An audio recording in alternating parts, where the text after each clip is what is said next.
Bienvenidos a La mente y sus cicatrices. Soy Pablo de Lorenzo, psicólogo experto en trauma y acoso. Hoy vuelvo con un episodio del ecosistema Malos Viajes, que no solo tiene que ver con drogas, sino que hablo de temas que no entren simplemente en los temas de sábado, en los episodios principales. Y hoy quiero hablar de un tema que me parece muy importante porque nos puede afectar a todos y de diferentes maneras. Y hablo de la ansiedad financiera. El dinero puede ser algo que está ahí y no se nota, puede ser algo que signifique estatus y algo de lo que se dependa. De ahí que también lo podamos comparar casi con un tipo de droga. En muchas películas se dicen que es la más adictiva de todas. La ansiedad financiera, digamos que hay una forma de estropear este tema y otra de tratarlo mejor. La forma simple sería hablar de estrés por dinero como si fuera una preocupación simple, una más entre otras. Y yo creo que la mejor forma es entender que para mucha gente el dinero no es solo un recurso, sino que es mucho más. Es una atmósfera, es un telón de fondo que lo tiñe todo. El descanso, el deseo, la pareja, la autoestima, incluso la forma de dormir y hasta la forma de pensar se ven influidos por ello. Por eso la ansiedad financiera no es solo cuentas que nos salen a final de mes. A veces es el estado mental de vivir a una nómina del derrumbe económico, a una nómina de la indigencia, de sentir que el sol aguanta, sí, pero no mucho, que como se fastidie el coche o como haya algún problema de un pago, se puede abrir una grieta muy seria. Cualquier cosa, una mala racha, deudas, la enfermedad de un hijo, una subida en alquiler, el despido. En ese contexto el dinero deja de ser un medio y se convierte en un clima irrespirable. Esto es importante porque en general yo creo que el discurso público suele irse a dos figuras un poco caricaturizadas. O se moraliza el problema diciendo que la gente vive por encima de sus posibilidades, o se simplifica al contrario y se mete todo en el saco de la precariedad estructural, por decirlo de alguna manera, como si todos los casos fueran iguales. Y yo creo que ninguna de las dos cosas basta por sí misma. La ansiedad financiera no tiene una sola forma, no nace del mismo sitio, ni se siente igual en todos los cuerpos ni en todas las biografías. Porque no es lo mismo estar asfixiado porque no llegas objetivamente a fin de mes que estar devorado por una memoria de ruina, aunque hoy uno esté mejor. No es lo mismo hacer malabares para mantener una familia que hundirse en deudas por necesidad de validación social. No es lo mismo vigilar compulsivamente cada gasto porque no soportas la incertidumbre que depender económicamente de alguien y vivir con vergüenza de necesitar. Es muy diferente cada caso. Y esto clínicamente cambia mucho las cosas. Porque si no diferenciamos subtipos, el episodio se va a volver plano. Por eso quiero hablar hoy de subtipos también. Y lo interesante aquí es justo que mostrar que hay varias ansiedades financieras, varias humillaciones distintas, varios miedos al caer, va a dar mucho más matiz a este asunto. Lo primero que diría sería que el dinero regula mucho más que el propio consumo en sí, porque regula un margen psíquico, regula una sensación de dignidad, permisos para descansar, cuánto futuro puede uno imaginar sin entrar en alarma. Una persona con ansiedad financiera no solo va a pensar en facturas, empieza a vivir de una manera distinta, va a dormir peor, va a volverse más reactiva, le va a costar disfrutar, gastar, por ejemplo, le va a generar culpabilidad y los ahorros no tranquilizan del todo. La persona puede sentir que el tiempo se estrecha y el cuerpo empieza a vigilar de forma automática todo lo relacionado con el tema económico. Y ahí está una de las claves. La ansiedad financiera no es solo un pensamiento, es una forma de activación del sistema nervioso relacionada con la seguridad estructural organizada alrededor del propio dinero. Y hablando de subtipos, empecemos con la primera gran variante, que es la ansiedad financiera de supervivencia, que es la más cruda desde mi punto de vista y en cierto modo la menos narcisista, porque sí, hay subtipos que van desde la necesidad hasta el dinero como necesidad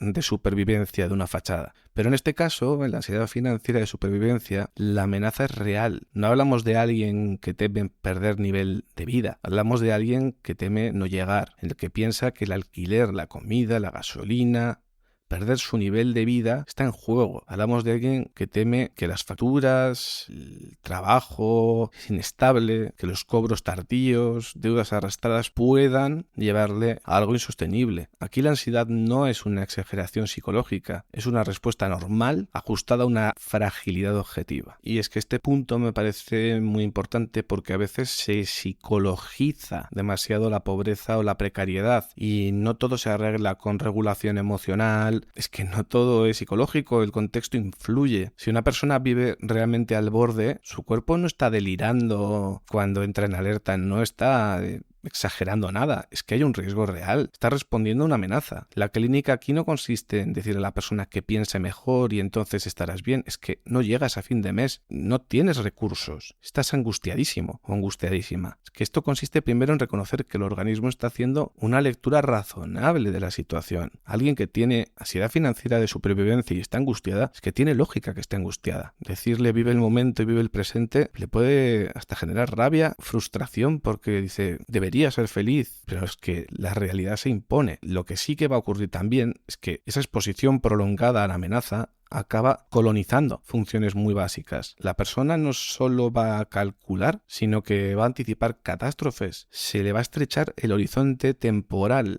Le va a costar pensar a medio plazo sin tener que estar todo el día anticipando lo que puede ocurrir mañana. Todo se va a volver urgente, corto, y el presente no se va a sentir como una vivencia en la que uno pueda manejarse, sino que se va a sentir algo como que tiene que administrarse y dosificarse céntimo a céntimo casi. La segunda variante va a ser una muy interesante, que es la ansiedad financiera traumática. Y esta es muy importante porque a veces pasa desapercibida. Hablamos de personas que quizás hoy ya no están tan mal en términos objetivos, pero su cuerpo sigue viviendo como si el suelo económico pudiese hundirse mañana. Aquí no manda la economía real, manda la memoria de escasez.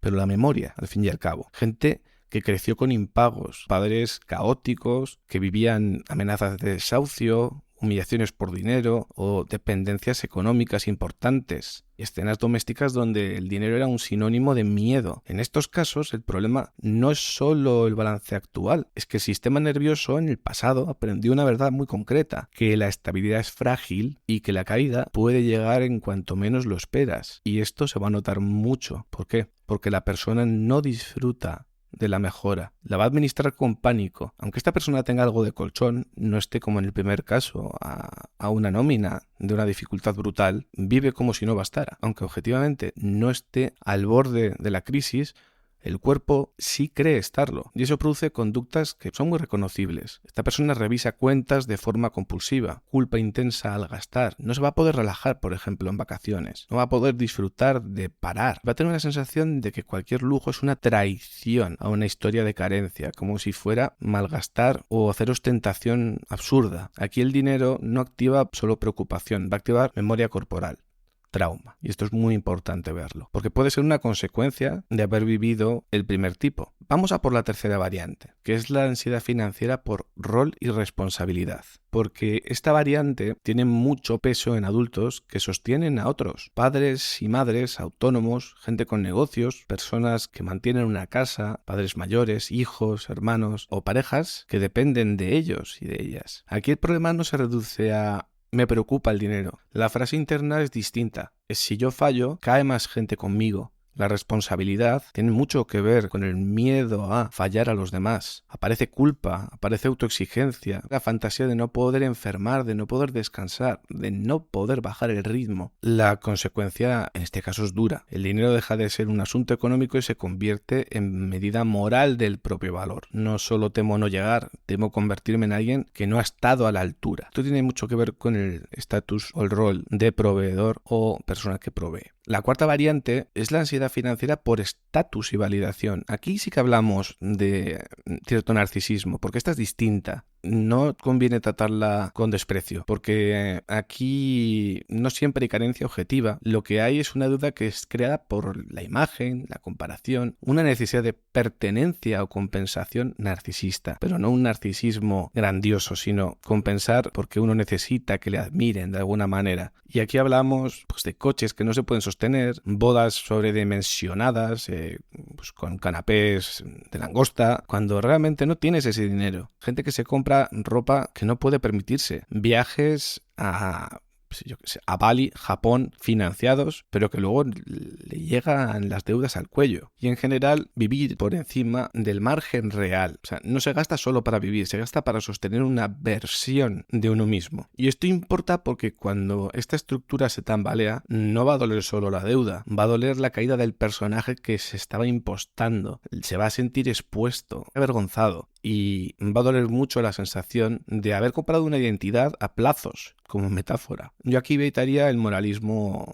facilón. No se trata solo de vanidad, porque realmente son personas que, si pudieran elegir, preferirían sentirse bien tal como están. Muchas veces detrás hay una herida de pequeñez, una historia de sentirse menos, una necesidad de no quedar fuera del grupo, y esto se maneja con compensaciones por vergüenzas antiguas. El consumo, hablando de consumo de bienes y servicios, funciona como una prótesis identitaria. Y por eso el impago o el endeudamiento no se vive solo como un problema financiero, se vive como una amenaza a ese desmoronamiento de una impostura que se intenta vivir como real. Te desmorona su fachada narcisista. La quinta variante es la ansiedad financiera obsesiva. Son personas que sí tienen margen, pero viven en vigilancia continua. Van a revisar las cuentas todo el rato, sienten culpa por cualquier gasto, imaginan ruina, aunque objetivamente haya estabilidad, y apenas pueden disfrutar de lo que tienen. Aquí el problema ya no es la economía real, el problema es la intolerancia a la incertidumbre. No es lo mismo que la ansiedad financiera traumática. Esto es otra cosa. Son personas para las que nunca es suficiente, no porque sean codiciosas, sino porque buscan una seguridad que en realidad el dinero no puede garantizar del todo. Necesitan una certeza absoluta que no existe. Entonces el dinero se vuelve como una especie de objeto de vigilancia ritual. No tranquiliza, pero se vuelve un campo obsesivo de control. Si controlo el dinero que tengo, controlo mi seguridad. Y controlar mi seguridad me quita la ansiedad. Es como una especie de elemento de control. Y este subtipo es interesante porque muestra algo muy clínico. A veces el dinero es solo el escenario donde aparece una estructura más general de control, de duda y de hipervigilancia. Si no fuera el dinero, quizás sería otra cosa, pero el dinero es especialmente apto para alojar esa lógica porque es cuantificable, medible y controlable. Son números que te pueden dar seguridad con un simple vistazo. La sexta variante es la ansiedad financiera relacional. Aquí el dinero no se vive como un recurso, sino como un campo de poder. ¿Quién gana más? ¿Quién depende de quién? ¿Quién controla? ¿Quién rescata? ¿Quién gasta a escondidas? Hasta se puede infantilizar al otro con ello. A veces el problema no es la cantidad de dinero, sino lo que significa dentro de un vínculo entre varias personas. Como una pareja que puede tener un ingreso razonable y vivir una tensión financiera enorme porque el dinero está contaminado de humillación, de asimetría, de deuda moral o de vigilancia. Una persona puede no estar en pobreza, pero sí vivir con una vergüenza enorme por depender económicamente de su pareja o de su familia, y eso va a poder producir cambios caracteriales. Le puede volver a una persona sumisa, controladora a otra, resentida a otra persona. Aquí el dinero se convierte en una especie de lenguaje relacional duro, un lenguaje de autoridad, de miedo, deuda afectiva y lamentablemente también de jerarquía. Habría también una séptima variante que me parece muy fina. La ansiedad financiera de ascenso social. Es gente que ha mejorado, que ya no está donde estaba,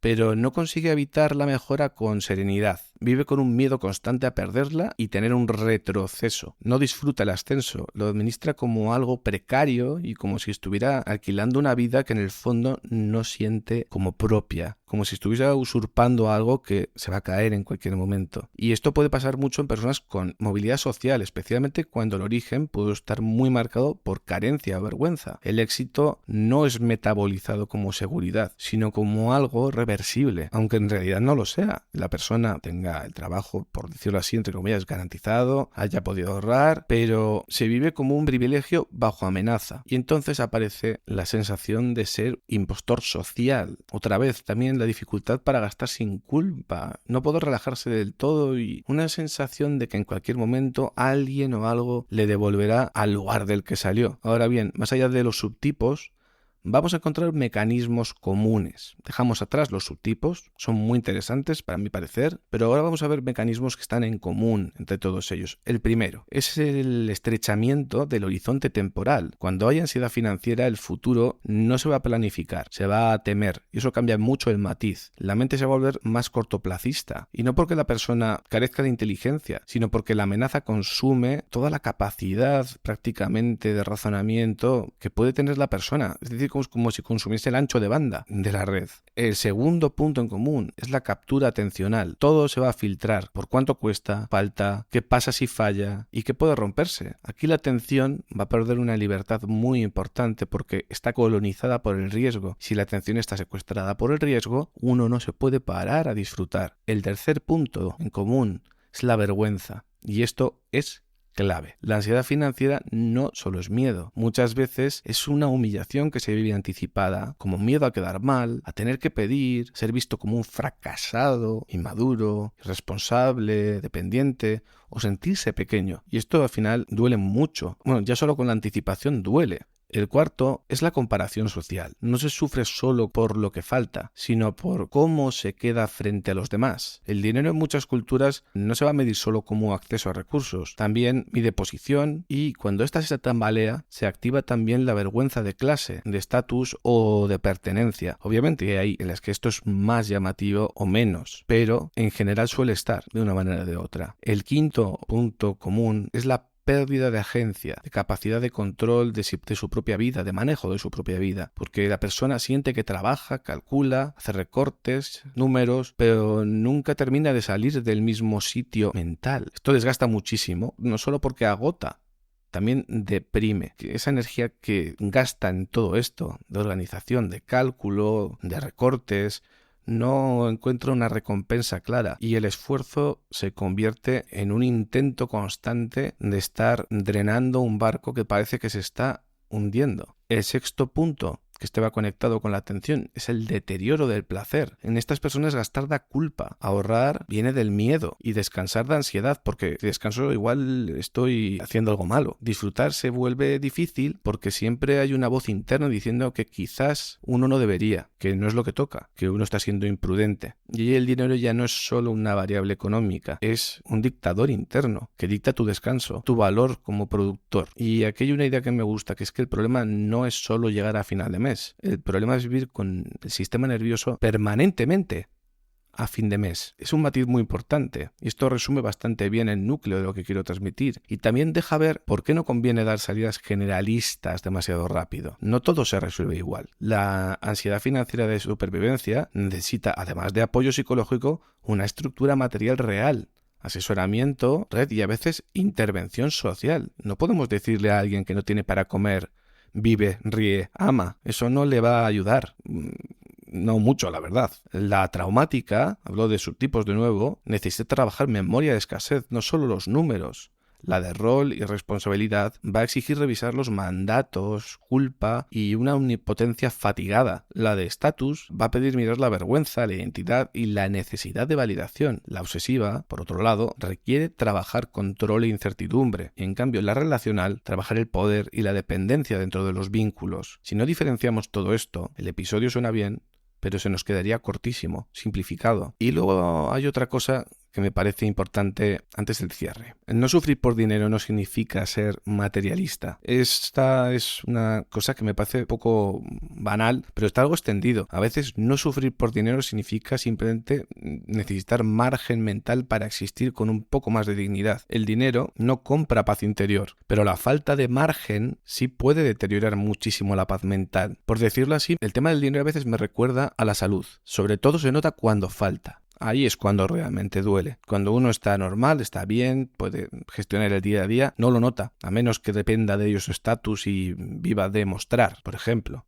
pero el dinero duele mucho cuando falta, cuando no se llega al mínimo, cuando se está permanentemente, como he comentado, viviendo en modo final de mes. Ahí duele, porque se nota. Pero tampoco se trata de idealizar el dinero como una salvación total, porque hay gente con dinero y muchísima angustia, y esto también es verdad. Hay gente con muchísimo dinero que vive angustiadísima por si lo pierde, por si le traicionan, por si solo le quieren por su dinero. Realmente el dinero es una cosa más, pero lo puede ser todo para quien no lo tiene en el momento que lo necesita. Pero es igual de torpe negar que el dinero compra algo muy importante: tiempo mental, capacidad de previsión, sentirse menos humillado, menos dependiente, y da permiso para respirar. Y por eso es que yo creo que este tema nos toca tanto, porque no estamos hablando solo de economía, hablamos de seguridad, de identidad, de valor personal. Habla de cómo una amenaza externa se puede convertir en una sensación de clima interno,